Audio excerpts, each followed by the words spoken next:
I still remember that night as if it were carved into my bones. The tornado sirens were wailing, my walls were shaking, and when the storm passed, there was no home left for me to return to. Just ashes, splinters, and the echo of memories. And when I thought my son would embrace me, when I knocked on the door of the child I had raised with every ounce of my strength, he looked me in the eyes and said, "We want privacy. Tiffany doesn't want you here." Have you ever felt your heart crack in silence? Not because of nature's wrath, but because of the coldness of your own blood? I was 67. My body no longer as strong as it once was when I worked double shifts at the diner, yet I believed I still carried the resilience of someone who had weathered storms far worse than wind and rain, or so I thought. The storm arrived on a Tuesday afternoon, deceptively ordinary at first. I was sipping my tea when the sky shifted from pale blue to an ominous green. Within minutes, the windows rattled and the world outside roared like a freight train barreling through my quiet street. I had only moments. In a single bag, I stuffed photo albums, a few documents, Arthur's old toolbox, and the pearl necklace my mother had once clasped around my neck. Everything else, 43 years of my life, was surrendered to the sky. When I emerged from the basement, trembling, I saw the world had been rearranged. The kitchen where Kevin had once sat with crayons and homework was nothing but scattered boards. The rose garden I had nurtured for 2 decades was shredded into mud. I clutched the framed family photo I had saved, the only thing left intact. In it, Arthur smiled warmly, and Kevin, as a boy, leaned against my shoulder. That frame became my lifeline, the fragile reminder that family still existed. But insurance agents talk in numbers, not memories. The man who surveyed my rubble muttered total loss as though he were commenting on the weather. $90,000, maybe less. How could money ever rebuild 43 years of love, sweat, and sacrifice? Neighbors offered couches, shelters offered mats on gymnasium floors, but my heart told me there was only one place to go: Kevin's home, my only child, the boy I had stayed up with through fevers, the young man I had supported through heartbreak and divorce, the one for whom I had worked myself ragged so he could graduate college. When I dialed his number with trembling hands, his voice initially sounded warm. "Of course, Mom. Come over, we'll figure it out." Relief nearly buckled my knees. At last, a safe harbor. But safe harbors, I would soon learn, can vanish faster than houses in a storm. I drove 45 minutes to Tulsa, carrying 3 bags and a heart heavy with both dread and hope. Kevin's neighborhood looked untouched, manicured lawns and bright lights glowing as if nothing had happened. It was another world. The red door of his colonial house swung open. Kevin stood there, tall, composed, his features carrying traces of Arthur, but hardened by something colder. For a moment, my heart swelled. This was my son, my blood. Surely love would prevail. Behind him, Tiffany appeared. Younger than Kevin by nearly a decade, sleek blonde hair tied perfectly, her silk blouse crisp. Her eyes flicked not to my face, but to the garbage bags at my feet. "Carol, how awful about your house," Tiffany said flatly, her lips forming a smile that never touched her eyes. I stepped into the pristine entryway. The house gleamed like a magazine spread. White furniture untouched, glass tables spotless, a place where fingerprints felt like trespassing. I perched on the edge of the sofa, my shoes still muddy from the ruins, while Kevin chose the chair opposite, as though we were about to conduct business instead of share grief. "So what's the plan?" he asked. The plan? I had lost everything. I had come for comfort, for family. I explained about the insurance, the delay, my need for just a few weeks of shelter. Silence stretched too long. Tiffany placed a hand on Kevin's arm. That gesture said everything. We are united against her. Mom, Tiffany and I value our privacy. This is our sanctuary. You'll be happier in your own space, Kevin said. Happier? My chest constricted. I whispered, reminding him of nights I had walked the floor with him when colic tore through his tiny body, of the sacrifices Arthur and I had made. Kevin's face twitched, but Tiffany's grip tightened. We can help, Tiffany offered smoothly. There are extended stay hotels near the mall, very clean. We'll give you a few hundred to get started. A few hundred, for the woman who had given him life. I clutched the framed photo in my lap, my thumb brushing Arthur's smiling face, Kevin's childhood grin. I stared at my son, silently begging him to see me not as a burden, but as the mother who had carried him through storms far fiercer than this one. But he looked away. At that moment, I understood. Blood may bind, but it does not guarantee loyalty. I left that house with 3 bags and a heart heavier than the rubble I had left behind. I sat in the borrowed car, staring at their lit windows, watching shadows of Kevin and Tiffany talking inside, likely about how difficult I was, how dramatic. I parked at a Walmart lot that night.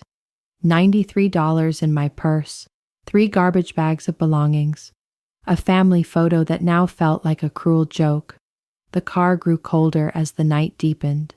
Tears slipped silently, not for the storm that had taken my house, but for the storm that had taken my son. Have you ever been betrayed not by strangers, but by the very people you raised? If you were me, sitting in that car, what would you do? Would you beg again, or would you begin to imagine a different path? Before I take you deeper into this dramatic story, make sure to subscribe to Tangled Heart Stories and turn on the notification bell. Here, you will always find tales of sacrifice, betrayal, and those unexpected twists of fate. And tell me, where are you watching from? Leave a comment below, because perhaps the next story will echo your own life.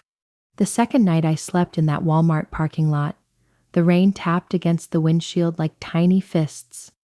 I kept the photo frame on the passenger seat, as though Arthur's smile and Kevin's childhood eyes could keep me company. But even memories can grow heavy when they remind you of what you've lost. I tried to close my eyes, but the hum of shopping carts and the occasional knock on my window from security kept me restless. I understood. They were doing their job, but being told to move along stung in a way I cannot describe. I wasn't a drifter. I wasn't a stranger. I was a mother, a widow, a woman who had spent her whole life building a home, now reduced to being chased from parking lots. I whispered to myself, "It's temporary, Carol. Just temporary." On the third night, my phone buzzed. Kevin. My heart jumped, thinking maybe he had changed his mind. Maybe he had seen my face in the rearview mirror of his conscience. But when I answered, his tone was clipped. "Mom, Tiffany thinks it's better if you check into that hotel we mentioned. She found a website with weekly rates. I can Venmo you $200 to get started." Venmo. As though I were some acquaintance asking for gas money. I swallowed the lump in my throat. "Kevin, I don't need money. I need family." Silence. Then a sigh. "Mom, please don't guilt trip me. Tiffany and I need boundaries." Boundaries. A word I had heard therapists use on talk shows, but I never thought it would be used as a wall against me. When the call ended, I pressed the phone to my chest. I wanted to scream, but all I managed were silent tears. Have you ever cried so quietly that even your own sobs refused to comfort you? Days blurred. I showered at a shelter, ate sandwiches wrapped in cling film, and tried to hold on to dignity that was slipping through my fingers. Each time I saw a mother with her grown child at the grocery store, laughter in their voices, I felt a pang so sharp I thought it might stop my heart. I thought about Arthur. If he were still alive, none of this would be happening. He had been the steady oak of our family, always reminding Kevin to respect me, always reminding me that sacrifice was never wasted. When cancer took him 5 years ago, I thought Kevin and I would cling tighter to each other. Instead, it seems Arthur's death created a space Tiffany was all too eager to fill. The more I thought about her, the more pieces clicked together. Tiffany had been polite when we first met, but there was always a chill beneath her smiles. She would rearrange the table so my plate was a little further away, or she would answer questions I asked Kevin as if I hadn't spoken. Small things? At first, I ignored them, but now, sitting in a car with my life in garbage bags, I realized she had won. On the 5th day after the tornado, I tried calling Kevin again. Maybe he just needed reminding of who I was. He answered with irritation. "Mom, I'm in a meeting. Can we make this quick?" My chest tightened. "Kevin, I don't want your money. I want to stay with you just until insurance comes through. I raised you. I sacrificed so much." He cut me off. "And I'm grateful. But that doesn't mean you can invade my life. Tiffany and I worked hard for our space. You can't just move in." Invade. That word sliced me open. "Kevin, I'm not a stranger. I'm your mother." There was a pause, then a low reply. "Maybe you should start acting like one instead of guilt-tripping me." The line went dead. I sat frozen, the phone buzzing with silence. Those words dug deeper than the storm's debris. I had endured insults before, coworkers, even strangers, but never from my own child. Have you ever heard words from someone you love so deeply that they echo louder than any storm? That night, I stared at the ceiling of the car and remembered my sacrifices, working 2 jobs so Kevin could go to college debt-free, selling my wedding ring once to pay for his braces, skipping meals so he could have enough for soccer trips, and now my sacrifices were reduced to guilt trips. Still, a part of me held on to hope. Perhaps if I just endured, if I just proved I wasn't a burden, he would come around. But Tiffany made sure even that sliver of hope was poisoned. One afternoon, I tried stopping by their house again. I rang the bell, and Tiffany answered. Her face didn't mask her annoyance. "Carol, this isn't a good time." "I just wanted to talk to Kevin," I said softly. She leaned against the doorframe. "Kevin's busy. And look, you need to understand. You raised him, yes, but now he's my partner. We make decisions together, and our decision is that you can't stay here." I clenched the photo frame in my bag. "I'm not asking to stay forever, just until what? Until you drain him emotionally? Until our lives revolve around your problems? We're not your safety net, Carol. You should have planned better." Planned better. As though anyone could plan for a tornado tearing down their home. I stood there, humiliated, while Tiffany closed the door with a firm click. That was the moment something shifted in me. I realized I couldn't rely on Kevin anymore. He had chosen Tiffany over me. Blood over water? No. In my life it was water, clear, cold, and indifferent, that had washed my house away. And yet, in that same moment, I felt a flicker of defiance. I would not end my life in parking lots, rejected by the very child I gave everything for. I pulled out the photo frame again. As I adjusted it in my lap, a piece of paper fluttered out from the back. My hands shook as I picked it up. It was an old business card, worn at the edges. "Richard Clark, my high school sweetheart. I hadn't seen his face in over 50 years, but the memory of his laughter, his promises, and the night we carved our initials into the oak tree by the quarry all came rushing back. Why had I kept that card tucked away all these years? Maybe because some part of me knew I would need it. For the first time since the tornado, my tears slowed. Hope, faint but real, stirred in my chest. I didn't know what Richard's life looked like now. I didn't know if he would even remember me. But I knew this. I could not keep begging Kevin for crumbs of love. I held the card, whispered to Arthur's photo, and said, "Maybe it's time I call him." If you were me, sitting there with nothing left but an old business card and the echo of a broken family, would you make that call? Or would you let the past stay buried?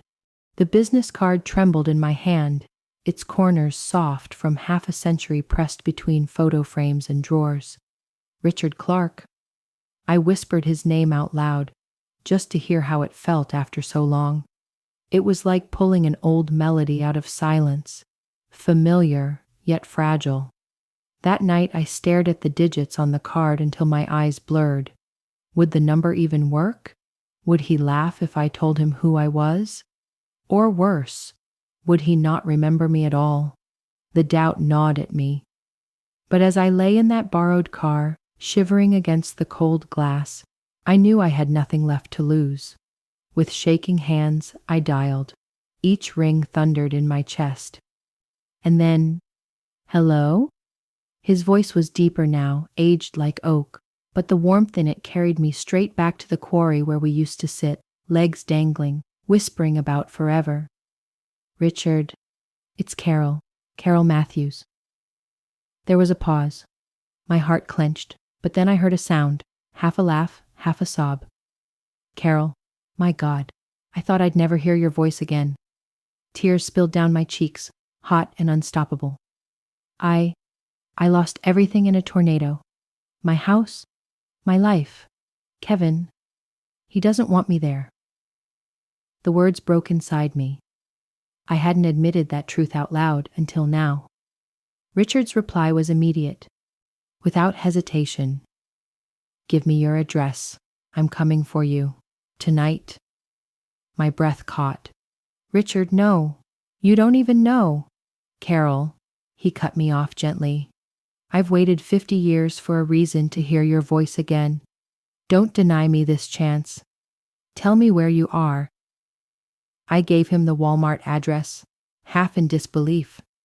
When I hung up, I pressed the phone to my chest and sobbed. Not the hollow sobs of despair, but the kind that crack open a door you thought had been bricked shut forever. 45 minutes later, headlights swept across my window. A sleek black car pulled in beside me. When the door opened, out stepped Richard. Older, yes. Silver in his hair. But his presence filled the lot like he still owned the world.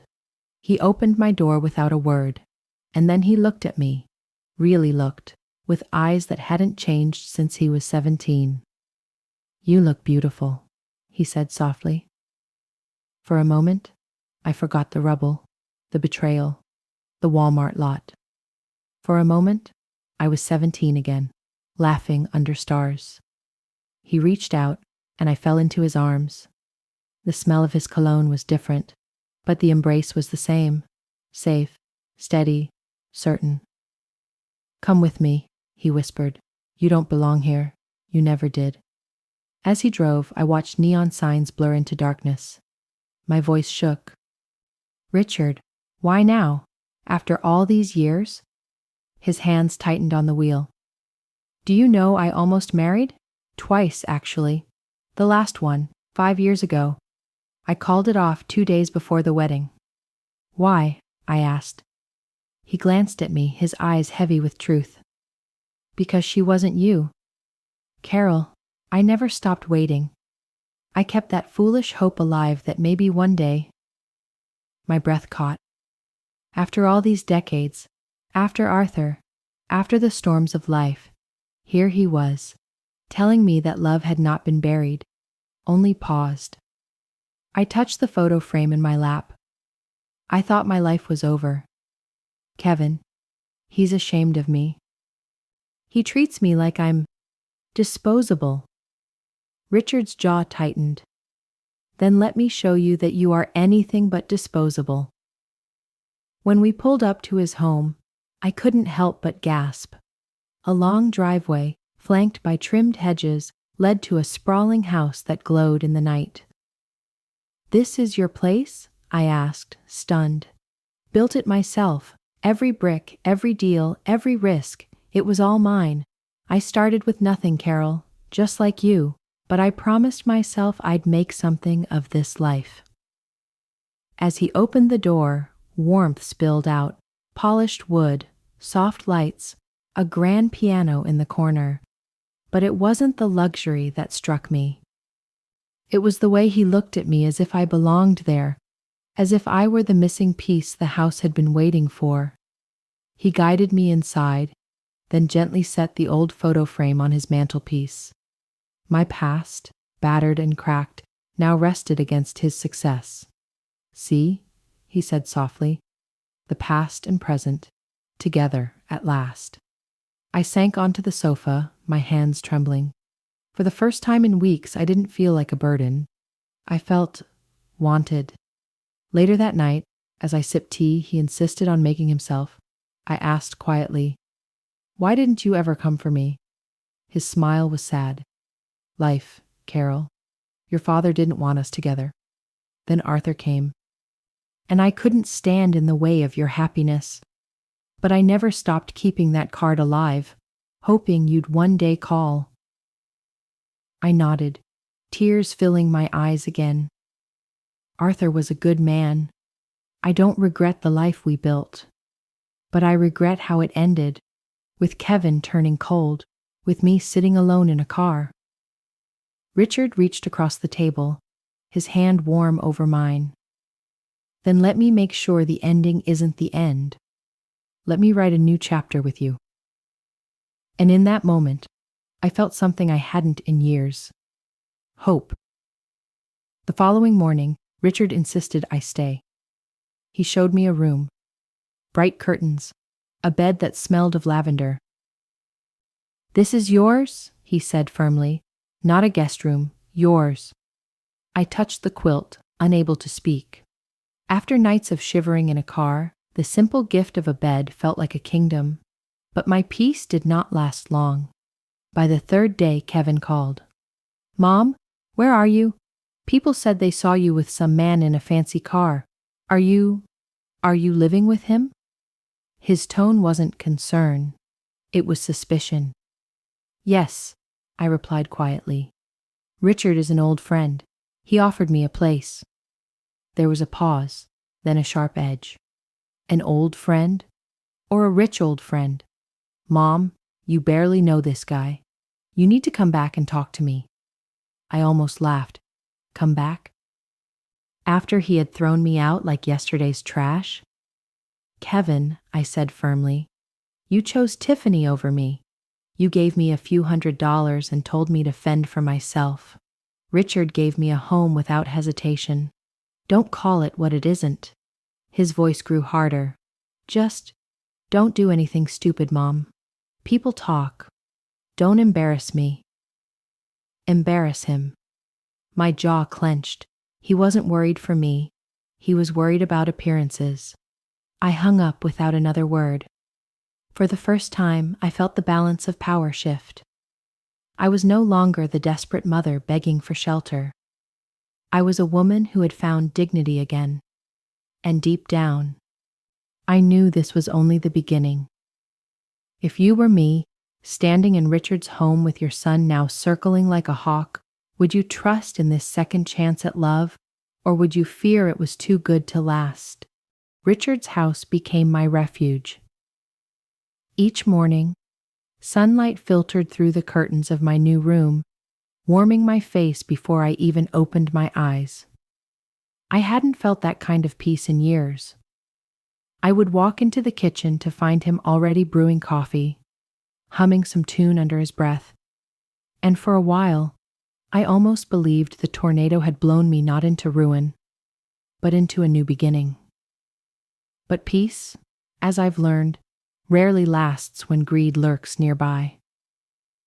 It didn't take long before Kevin's calls began again. Not the calls of a worried son, but the kind that carried rehearsed concern, wrapped in curiosity, and beneath it all, calculation. "Mom," he said one afternoon, "I've been thinking, maybe we were too harsh. Tiffany and I want you to come over for dinner. We should reconnect." Reconnect? My lips curved in a bitter smile. Where was this sudden warmth when I sat in a freezing Walmart lot? I told Richard about the invitation, my voice tight. He set down his glass and studied me. "You know why they're calling, don't you?" I nodded. "They heard you're wealthy. I can almost see Tiffany counting imaginary dollars in her head." Richard leaned back, his eyes sharp. "Then let's see how far they're willing to go." Dinner at Kevin's house felt like stepping back into a theater, one where I knew my lines but refused to play them anymore. The table was set with Tiffany's best china, candles flickering as if to soften the tension. She greeted me with a smile too sweet, her eyes calculating even as they skimmed over Richard's tailored jacket. "Carol, Richard," she cooed, "so glad you could come. We wanted to make things right." I almost laughed out loud. Kevin poured wine with the clumsy flourish of someone trying too hard. He sat down across from Richard, his posture stiff, his smile stretched. "So, Richard," Kevin began casually, "what do you do these days?"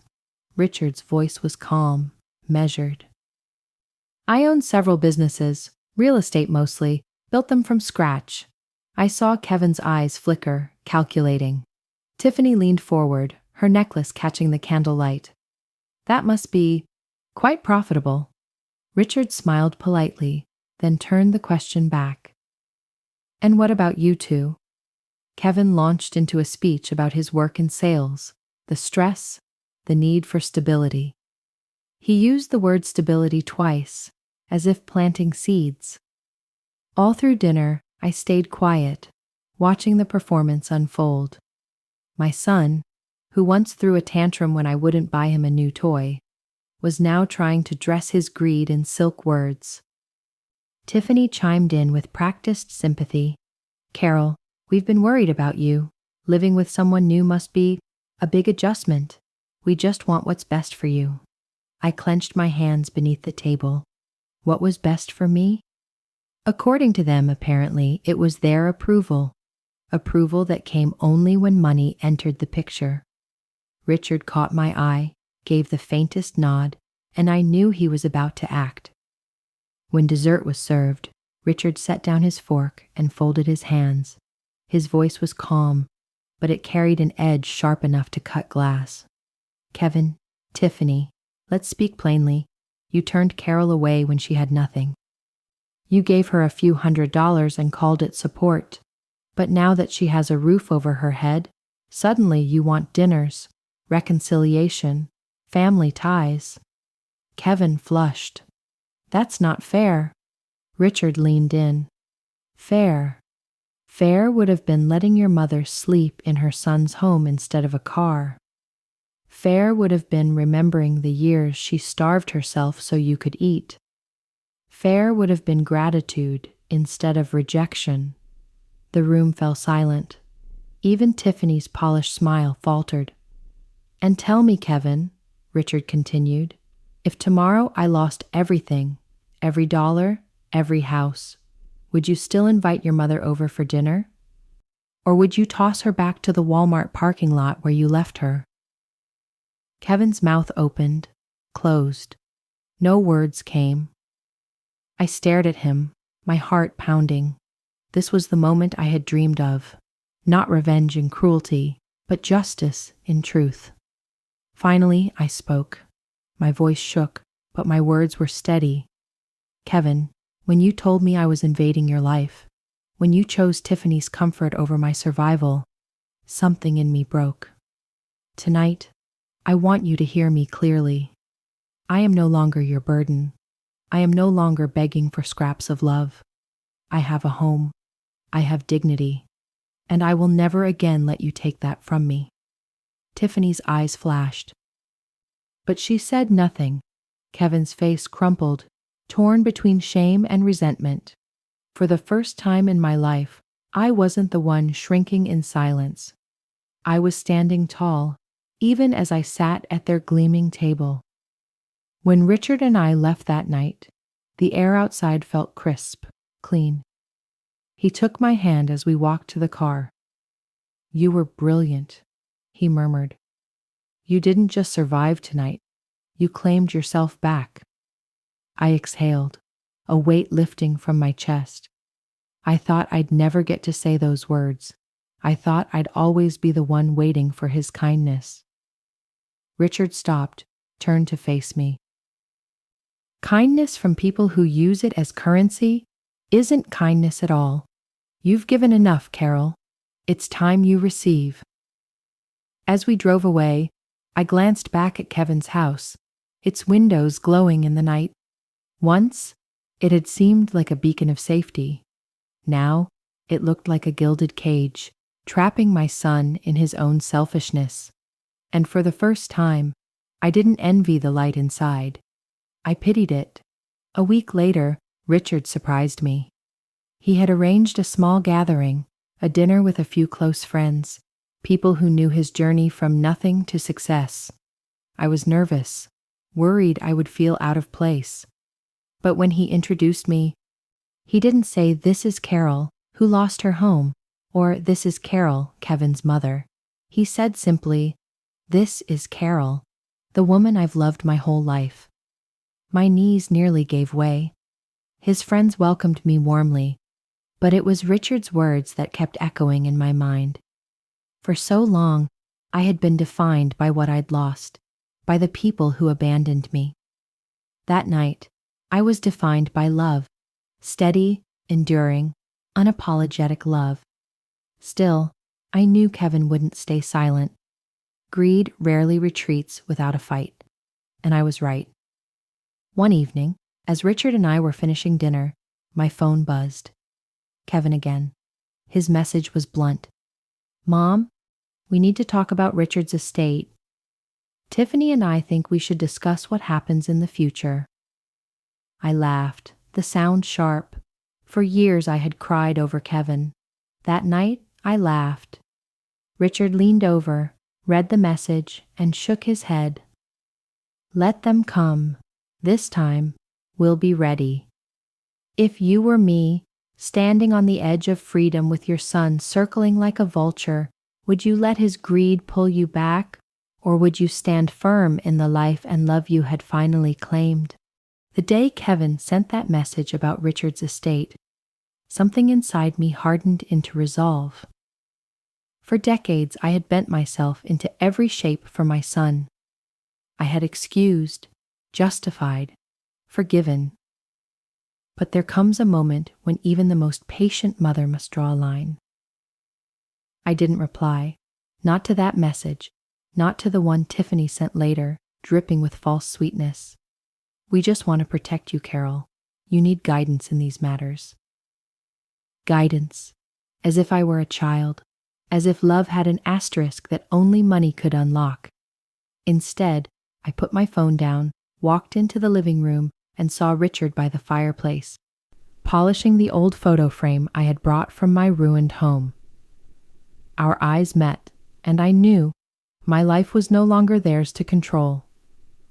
Weeks passed, and in that time, Richard and I found a rhythm that felt natural, as though the 50 years apart had been a pause, not an ending.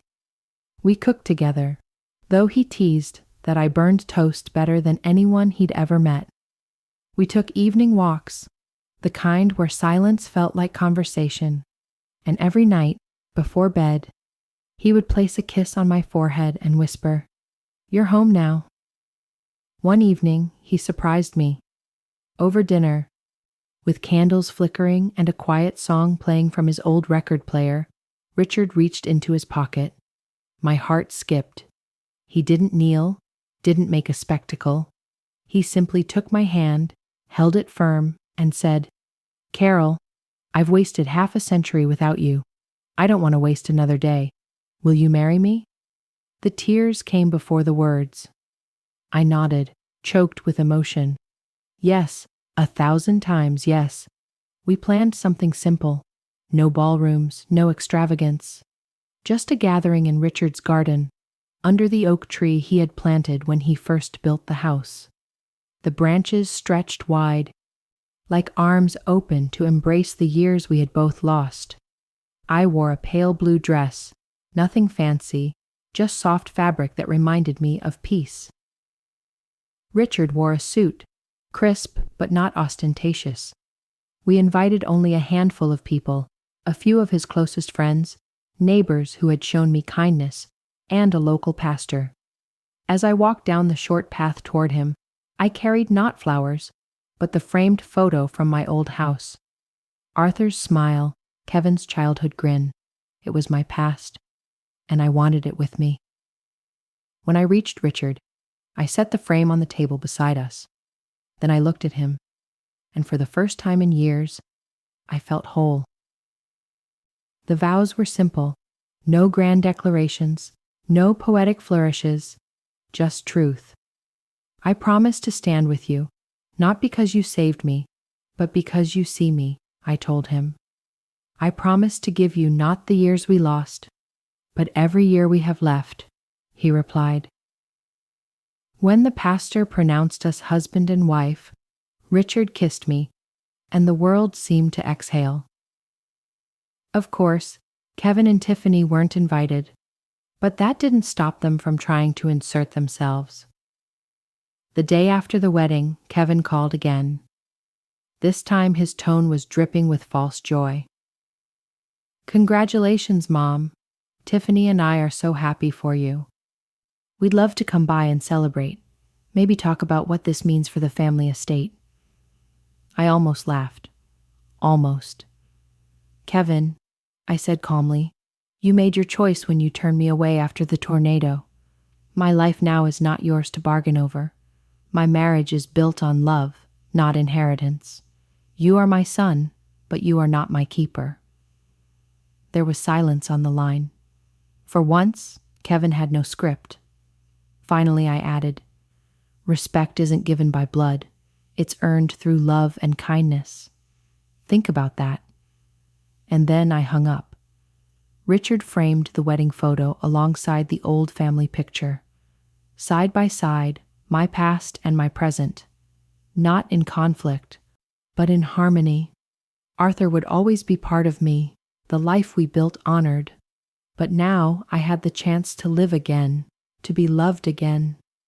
Sometimes I sit in the garden, looking at those two frames. One is cracked, weathered, nearly destroyed. The other is new, bright, and full of promise. Together, they remind me of a truth I wish every woman who has ever felt discarded could know. Destruction is not always the end. Sometimes it is the clearing of the ground for something stronger to take root. As for Kevin, our relationship is honest, at last. He calls less now. When he does, it is not to ask for money, but because he doesn't want to lose me completely. Perhaps he knows the door is not entirely closed, but it will never again be one he can slam on my dignity. I no longer wait for his approval. I no longer bend myself for his comfort. And in that freedom, I found something better than his acceptance. I found myself. If you've ever felt pushed aside, if you've ever given everything only to be told you are too much, too needy, too inconvenient, please hear me. You are not disposable. Love that demands you shrink is not love. Family that abandons you in storms is not family. And sometimes, the life you deserve only begins when the life you clung to is blown away. I am 68 now, and I am not done living. My days are filled with laughter, with tenderness, with peace. Not because I found a rich man, but because I found someone who saw me and I chose to stop begging for scraps. So I ask you, as I close this story, if you were in my place, what would you have done? Would you keep chasing the approval of those who throw you aside, or would you step into a new chapter, even if it meant leaving them behind? Share your thoughts below. Have you ever faced a betrayal in your own family? Have you ever been asked to choose between your dignity and their approval? Here, in this community, you are not alone. Every story we tell is a reminder. We deserve respect, we deserve love, we deserve justice. If this story touched you, leave a comment or even a message to your future self. And don't forget to subscribe to Tangled Heart Stories, where sacrifice, betrayal, and the sweetest twists of fate come alive. Because sometimes, storms don't just take, they also return what we thought was lost forever: our dignity, our worth, our hope.